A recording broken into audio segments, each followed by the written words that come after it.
I have the new Samsung Galaxy Z Fold8 Ultra here, their premium foldable phone.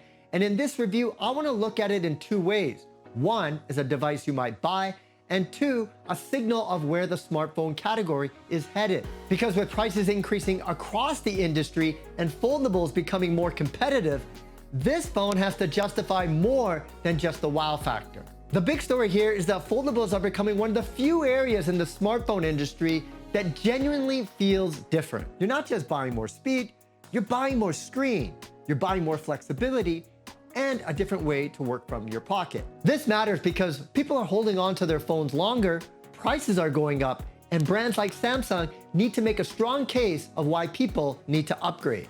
The first thing I noticed is how refined the Fold8 Ultra feels. Foldables used to feel like you were handling something delicate. This phone feels more like a finished premium product.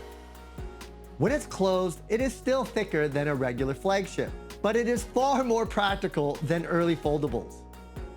As you can see, the outer display is usable for quick replies, maps, calls, and basic scrolling. Now the hinge is the make or break point of any foldable phone, and Samsung's experience shows here because it feels solid, smooth, and premium every time you open it. The outer screen is really important here because if it feels compromised, the whole device feels kind of annoying. For everyday tasks, the Fold8 Ultra works like a regular phone.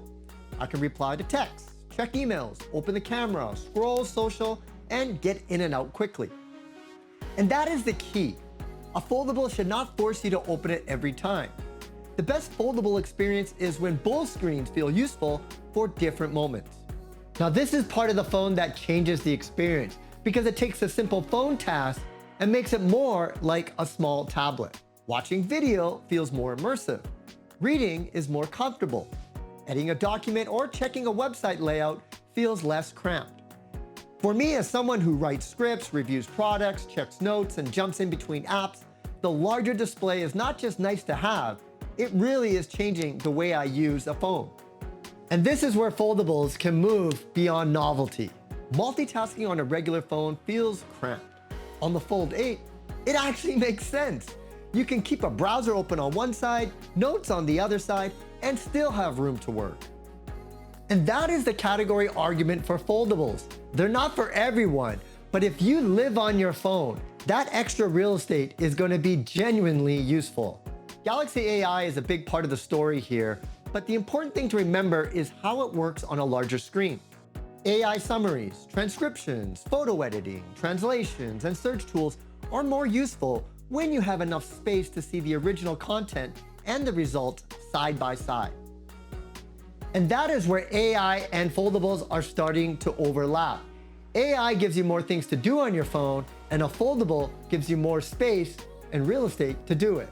Now the performance has been exactly what I would expect from an ultra premium Samsung phone that is powered by a Snapdragon processor.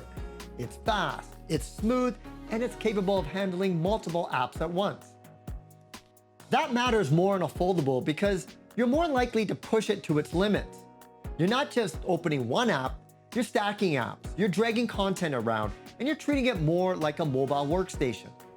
Now in day-to-day use, I did not feel like the hardware was holding up the experience back.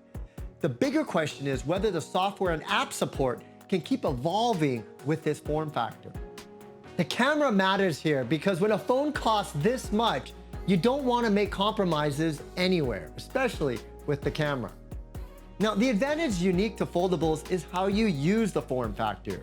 You can prop up the phone for hands-free shots, use the rear camera for better selfies, or frame videos without needing a tripod.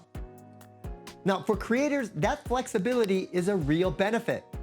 For casual users, it's one of those features that you might not think about until you use it. Now when it comes to the battery life, that really depends on how you use this device. If you're mostly using the outer screen and you open it for specific tasks, it can feel like a normal flagship smartphone.